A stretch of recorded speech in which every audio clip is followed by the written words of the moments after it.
Hi everyone, welcome back.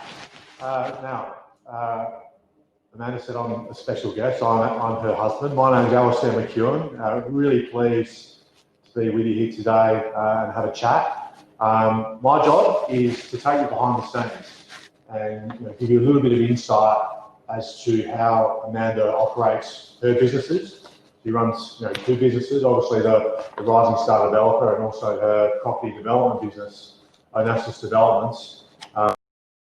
Lady, and I think there's some secrets, sort of tools of the trade behind the scenes that you'll find of interest in terms of how she organises her life, business, and personal to make both of them work, really effectively and really well. Like Amanda's sessions, I'm really keen for this to be interactive. So if you can please get your chat through, ask me questions as we go through, and I'll look to answer those as we go. Alex, I just want to ensure that I can see the chat coming through, because I'm really keen to have it interactive, making sure that I'm answering your questions as we go. It can be on the topic that I'm working through, or if you've got some ad hoc questions you'd like to ask, I'm more than happy to sort of to give you some insights. So what's my role within Rising Star Developer and also Onassis Developments? Well, it's opinionated husband, really. I'm a full-time banking executive, as Amanda's alluded to. So I've got a full-time job. So Amanda's running these two businesses, effectively by herself. So my role, is really over the kitchen table at night to provide her with a sounding board, help her with the strategy of her businesses, give her some insights. And a second opinion, where she asks for it. I think that's critical, in any business, is that you have that sounding board, that person to provide the alternative view. Because I'm a big believer there's no such thing as the smartest person in the room. The more opinions that you can gather in terms of the strategy of your business, the better off you're going to be. And having that sounding board is critical. That might be your life partner, that might be your business partner or your joint venture partner, it might be your accountant or financial advisor, or it might be a mentor. But a recommendation I'd have is, whoever that person is, that they bring something different to you, that they've got a different insight, they might come from a different perspective, so that you can test, what it is you're trying to achieve within your business to take it to the next level. So someone that's going to provide you with something different, I think is critical. With Amanda and myself, as I alluded to, I'm a banking executive. Amanda's very entrepreneurial, so we come from very different ends of the risk spectrum, if you like, which works quite well in terms of, generally we end up meeting somewhere in the middle in terms of the strategy that she then looks to implement within her businesses. But importantly, I think the other important thing, for that sounding board is that they're prepared to speak the truth, as well as share, the vision for your business. But speak the truth to you so that you've got those insights coming in, and hopefully you can then apply them to your business as you take it through. Okay. We'll move now to some of the secrets to Amanda's success, and I'll take you through sort of 5 of what I see as the key areas of her success. Before that, in summary, what makes Amanda successful? Well, I think first and foremost is she's courageous. She's prepared to put herself out there to achieve her goals. She's talked you through a little bit of her property journey. That was her taking a plunge into the property landscape, starting with investment, moving through to renovation and then to development. But putting herself into that property sphere, which takes a leap of faith. But she was prepared to take that on, be courageous and get into that industry and give it a go. And she does that, frankly, in everything in her life, but there was no exception as she ultimately progressed through to property development. which is where her strength really lies right now. Secondly, it was no fear of failure. Sort of tied to that, that element around courageous. We've had things not go so well. It's never a perfect journey, for any business person. Quite often you need to fail to succeed. And I'll touch on that a little bit later. But there's been the ebbs and flows. There's been the curveballs. However, she's prepared to take that feedback on board that the market or the situation presenting to her, dust herself off and go again. I think that ability to dust yourself off, identify a failure as a learning, and then apply that to the next project or business venture that you're looking to undertake, is a real strength of hers, and critical to any business. And as I've mentioned, as a banking executive, one of the privileges in my role is to see a broad range of industries, broad range of businesses and business owners, and a lot of these facets that I'm talking about are consistent in terms of their journeys, and don't be afraid to experience those, because most business ventures go through them in order to ultimately succeed. Thirdly, she's highly organised, and obviously she's got a family with 3 daughters and myself, in addition to the 2 businesses that are run. So it's critical that she's highly organised, both in terms of her family life, but also her business life, so that she gets that happy medium. And I'll talk a little bit more in a minute about how she balances her life to ensure that the facets of her personal and her business life are all fulfilled, and one is not sacrificed over the other. So have a think about that. What are your success traits? In terms of what I've just talked about there, courageous, no fear of failure, highly organised. What do you tick there? What are some of the areas that are holding you back from taking that next step into property development, or whatever it is, the goal that you're trying to achieve?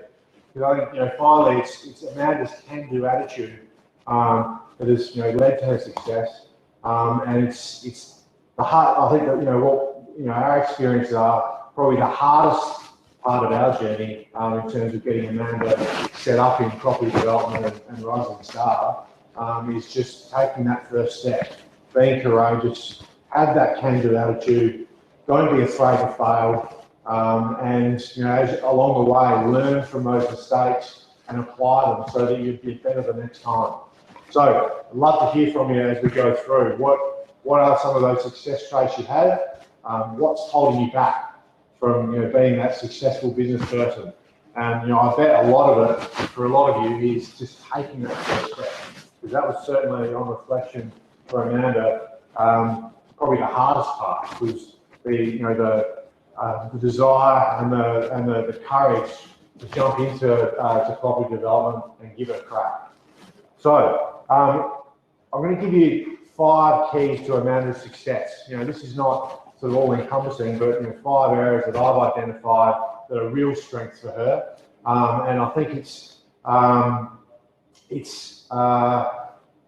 important you understand them, but have a think about what it is for yourself that you think you need to do to build and have all those success traits in your kit bag to take the next step. Nicole's just sent something in. I think I'm willing to take that leap of faith, but it's taking action and following through that holds me back. 100%. We had that same challenge, Nicole, because it wasn't, we thought about property development one day, let's get Amanda in it to the next day. It was having the confidence to back her into doing that, and taking that first step. As I've said a couple of times, that is, for me, the number one challenge is dipping your toe in the water, and then away you go. Okay, so Amanda's number 1 key to success. How she addressed fear. And I've talked about the fact that she's courageous, that she's had some not failures, but some speed humps to be able to have to dust herself off and take it to the next level. I when she puts her mind to something, she just fearlessly pursues it. Identifies it, bounces it off me. Is this the right strategy? Is this the right thing for me to be doing? Once we've got agreement and cohesion on that, then bang, she's into it, putting herself out there, and away she goes. And I think importantly in life, for anyone to succeed in life, and to grow and to prosper, you've got to put yourself outside of your comfort zone. And that's key for her in addressing her fear, is just that, I suppose, that mindset to take yourself out of the comfort zone, jump in for the feet first and have a crack. And ultimately, once you do step yourself outside of that comfort zone, there's an element of fear to it. However, it's a lot more fulfilling. It gives you energy, and ultimately can lead you to success. So I think that's really critical to diving in and driving that success. Get yourself out of your comfort zone, no matter what it is you decide to do. I think with Amanda, at the start of her property journey, when she decided that property was it, we've talked about the journeys from to investment, to renovation, to ultimately subdivision development. It was, once she identified that, she put herself, she embedded herself in it. And key to that was education. And I think education, she spent a lot of money on her education, but it's bearing fruit now. And it's a key way of, I suppose, mitigating the risk as you move into property development. You're not going to learn everything in education. Don't get me wrong. There's a lot that you're going to learn on that journey. No project, what we found, no project is the same. You learn something new out of any project you do. Every one of Amanda's projects has thrown up a different challenge, a different curveball, something to navigate. So and that's learning on the job. That's not something you can replicate in education. But there is a lot to do up front in investing in education that can mitigate that risk as you move into doing it, so that you're as well prepared as you can be once you take that first step. So education is key. And when Amanda started out, when I think about it, with that education, so she'd be working a full-time job. She'd come home, she'd organise the kids, get the kids to bed. We'd have dinner. And then she just immersed herself in education. And then that flowed through to when she started actually doing property transactions. It was in those early stages, it was still a full-time job, come home, get the kids to bed, and then she'd be, once the education piece is finished, it was on to finding transactions, farming through with real estate agents, through realestate.com, all the off-market emails that you were receiving to find that first, and then ultimately each transaction thereafter, putting yourself in that, get yourself out there. So, I've talked about some speed humps to succeed. I mean, we started with investment. And some of those investments, didn't fare a great return for us. And we've talked about that. But it was a learning curve in terms of steering Amanda towards saying, well, actually, investment's not going to get me out of a full-time job, which was her goal, so that she could spend more time with her family, do more things that she wanted to do. Investment was going to be a slow burn.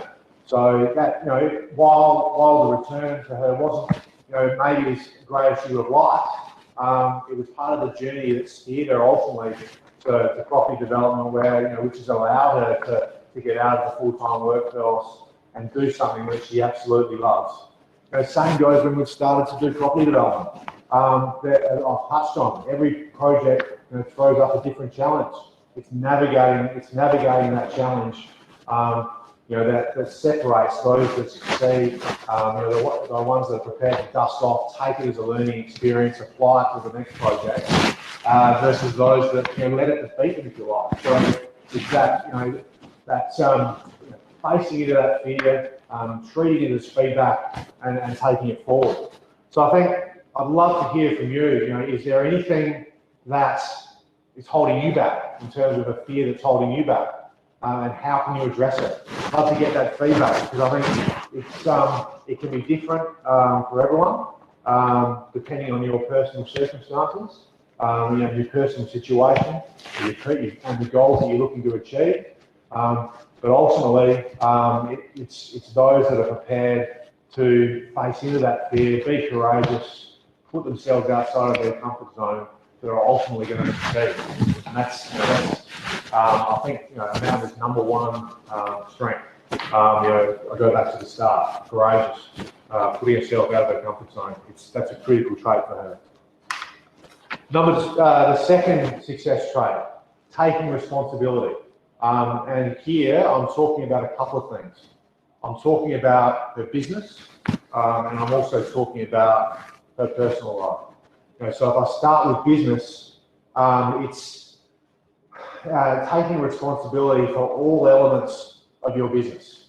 From go to low. Whether it's the project that she's working on, whether it's the financial aspects of her business, whether it's the various her A team, as she calls it, the consultants, the builders, her various advisors that help her with her business, taking responsibility for all elements of her business and making sure that she's on top of all of it. She's not necessarily doing all of it, but she's well and truly on top of all of it and taking ultimate responsibility.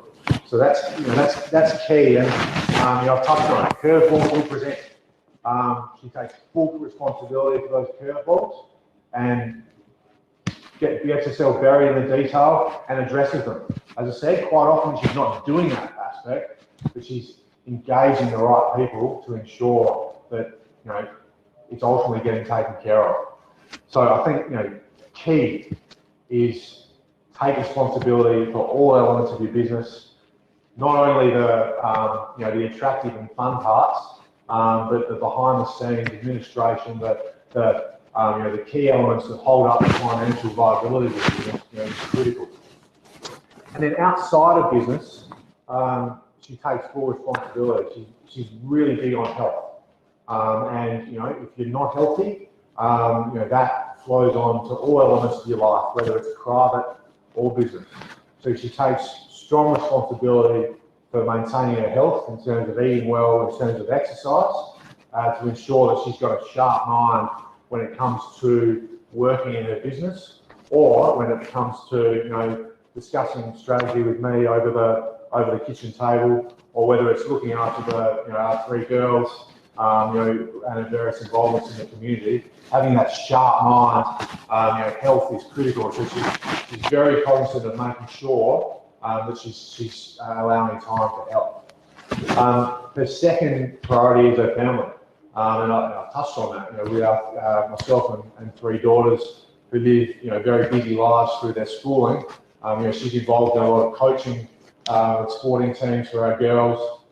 Does a fair bit of community involvement as well, particularly at our girls' school and the various sporting clubs that our girls are involved with.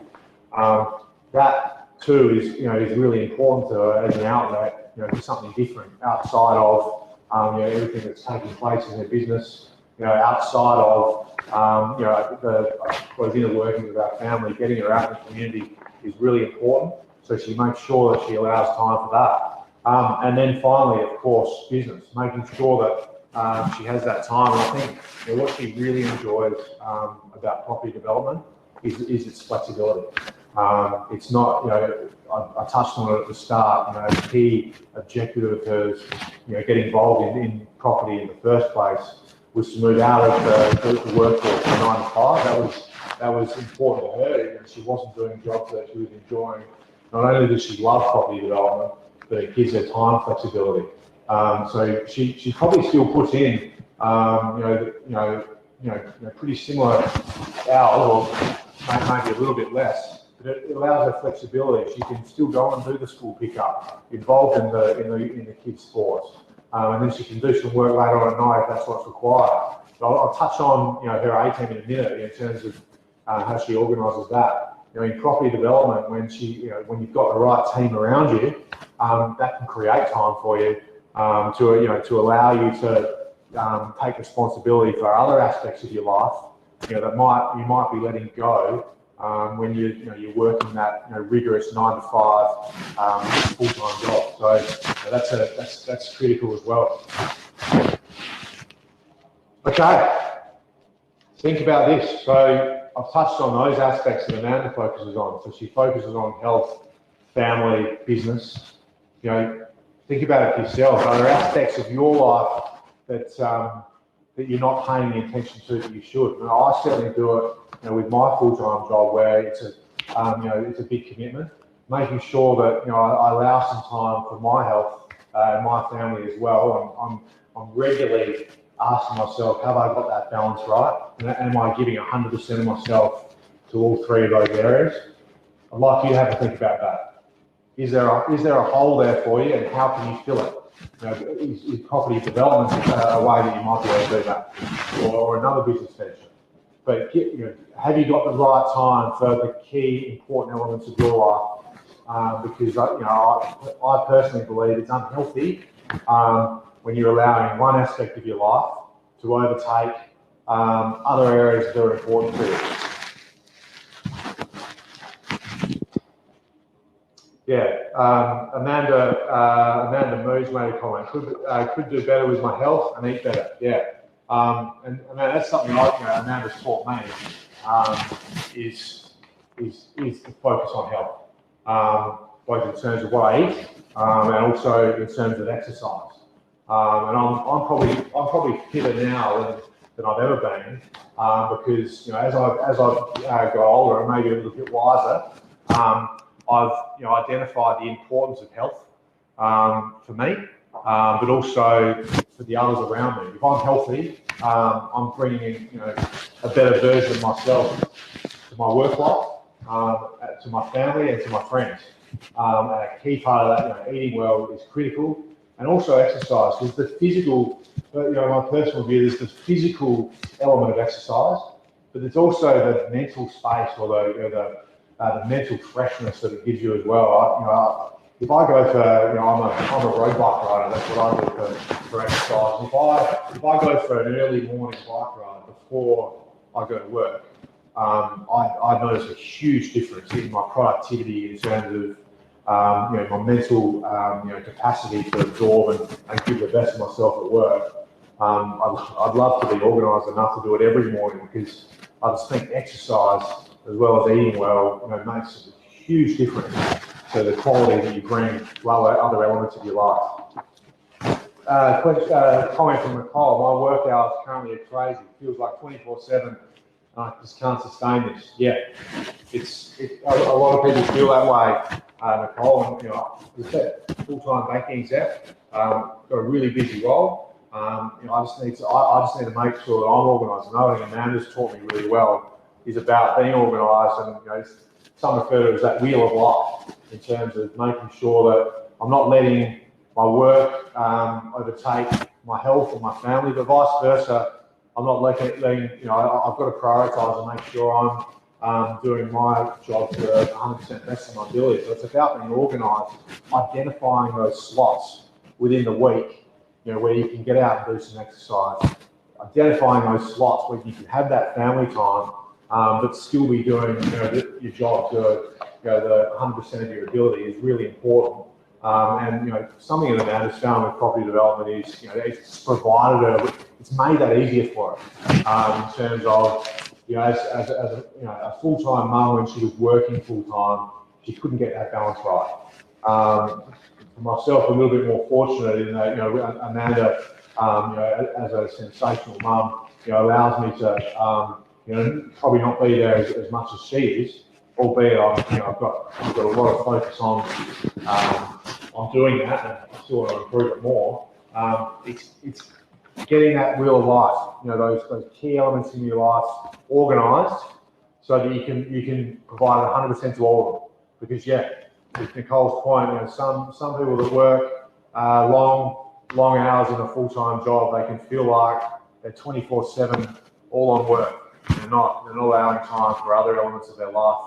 that are important to them, and that's critical, because if you're not getting those other areas of your life, whether it's family, whether it's health, whether it's spending time with friends, chances are you're not delivering to the 100% best of your ability at work. So get that balance right.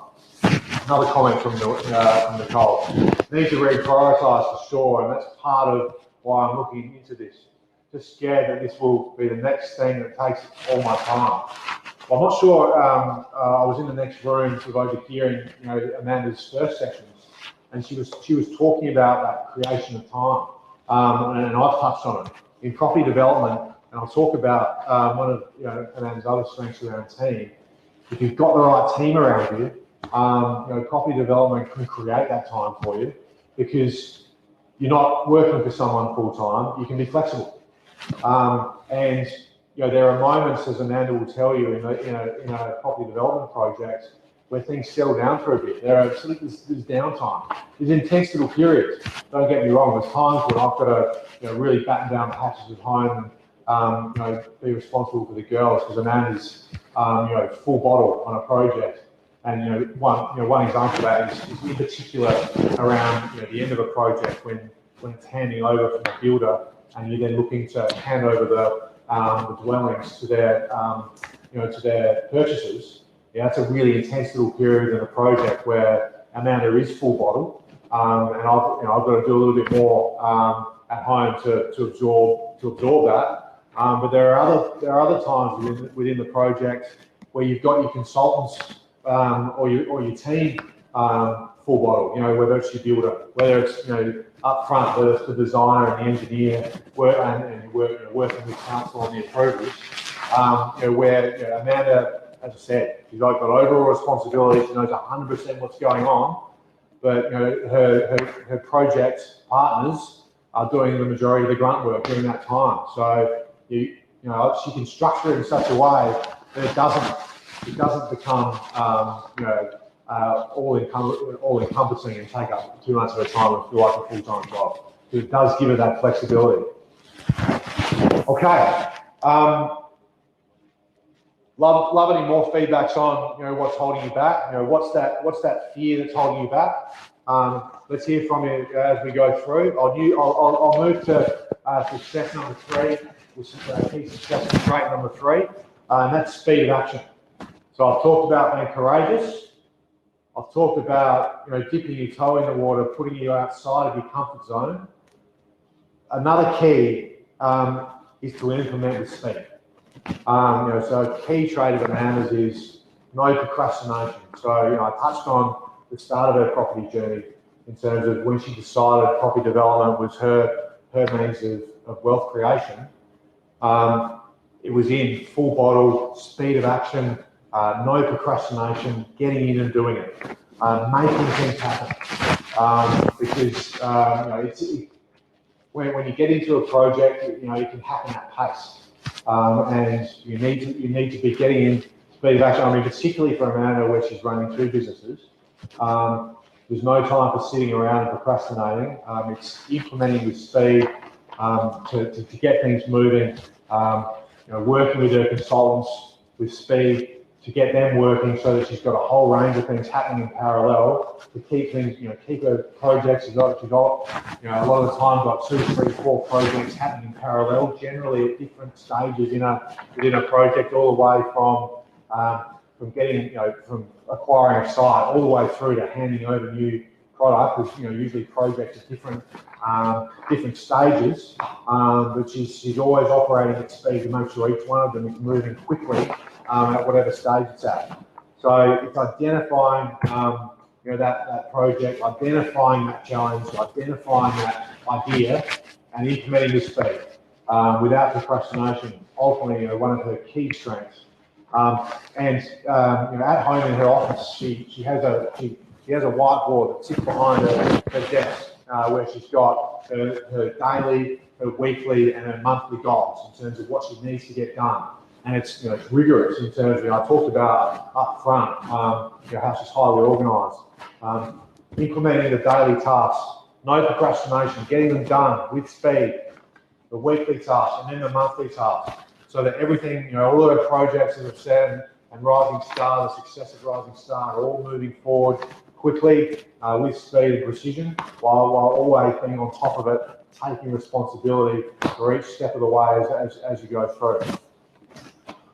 Okay, number 4, and this is really key and really critical, and that is win-win. So, what do I mean by win-win? It means with each interaction you have as part of the project or the business venture, that it's win-win on both sides of the transaction. And that's a key fundamental that Amanda likes, to take for her business. No matter what she's doing and what part of the project we're talking about, it's creating that win-win. So if we think about it, at the start of the project, where she's looking to acquire a site, it's understanding the seller's needs and wishes, not only in terms of price, but what are they looking to try and achieve? Are they looking to downsize? Are they looking to upsize? Are they looking to to sell down and move to a different career or a different state? It's understanding the situation of that seller, so that she can work together with that seller to create an outcome, not only on price, but it might be on terms, it might be on length of settlement, to allow, for example, if that person is looking to downsize and they're still looking for a dwelling, so it may be that we negotiate a longer settlement to allow that to take place. It's understanding the circumstance of that seller to create that win-win, to make sure that both sides are walking away from that transaction with a good outcome, and everyone's happy. And Amanda operates in a small market in Adelaide. And I'll sort of talk through these win-wins, you'll sort of understand how important it is. But when particularly operating in a small market where everyone talks, it's maintaining that reputation for a win-win. And in my job in banking, I've seen numerous examples from win-win to win-lose transactions. Ultimately, where that person's won, but the other side may have won or lost. I see a lot more success longer term, where it's win-win, particularly in terms of your reputation and credibility in the market. If you can create that win-win, it creates sort of momentum in terms of people understanding how you operate, and it creates opportunity for you down the track. So that win-win is critical. The same goes as you move through a project. With your builder, a key relationship, obviously, with your builder, in a property development project. And a key risk in a project is the financial viability of your builder. So for Amanda, it's critical that the builder is doing very well out of the project, as well as she is, because ultimately, if your builder is under financial strain, that's going to have a negative impact on your project. So that win-win is critical to ensuring that everyone's on the same page and taking the transaction through with momentum. The same goes for your consultants through the project. Whether it's your engineers, your designers, your agents, when you come to selling a project. Creating that win-win builds credibility, builds reputation in the market, and it makes people want to come back and work with you. That goes all the way to simple things like paying your bills on time. If you're paying your bills on time, pay the ATO on time. If you're creating that reputation of win-win and being reliable, it comes back. The karma comes back in terms of people wanting to do business with you, referring your business if you're looking for that next deal, and referring you to other opportunities. That win-win is super important. The final stage of the project, that being the purchasers, ensuring that they're happy. I talked before. That's a really intense part of a property development project where Amanda's really busy. Is the handover of the new dwellings to the purchasers, but she's very particular about ensuring all of her purchasers are happy with her product. Again, I come back to reputation, particularly in a small market like Adelaide, ensuring that her customers are happy with the end product. Not only, I suppose, that satisfaction about of customer satisfaction in terms of them being happy with their new dwelling, but the word of mouth that comes from that. Never underestimating who her customers know, and that can lead to referrals for other purchases down the track for other projects. So just maintaining that credibility, maintaining that reputation in the market is critical. And I think if you're going with that mindset for each negotiation that you do, whether it's your A team, whether it's the council, that's another one I haven't mentioned.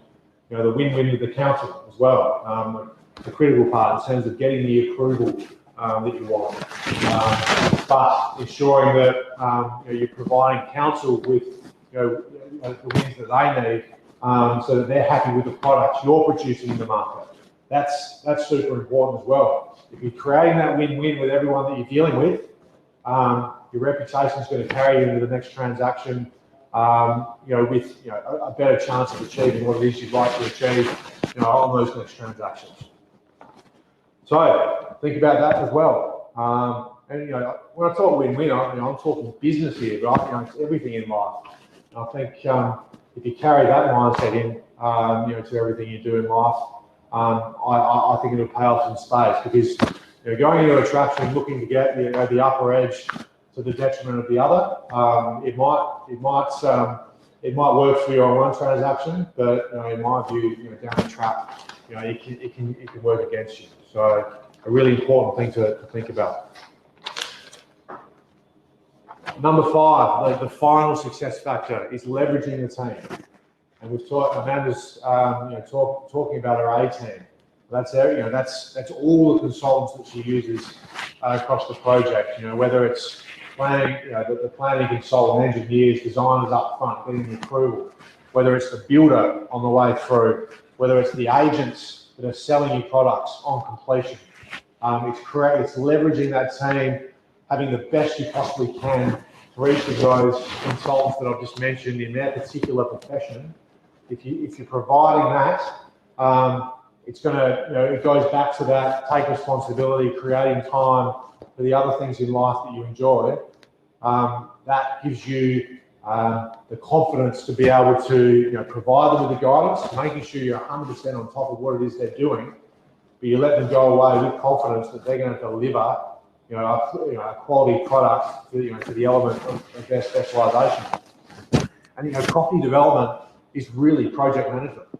Amanda physically doesn't do anything within a project really. It's really engaging the correct consultants, and the skill of that is having the right consultants, getting them involved at the right time, but then she's also, through experience, able to identify whether each of those consultants is delivering what they should be delivering at the right time, at the right speed, at the right price, to make the project run smoothly and ultimately to produce the quality product at the end for her customers.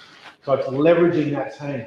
And if you're leveraging that team, that creates your capacity for your health, for exercise, for spending time with family and friends, for going on that holiday.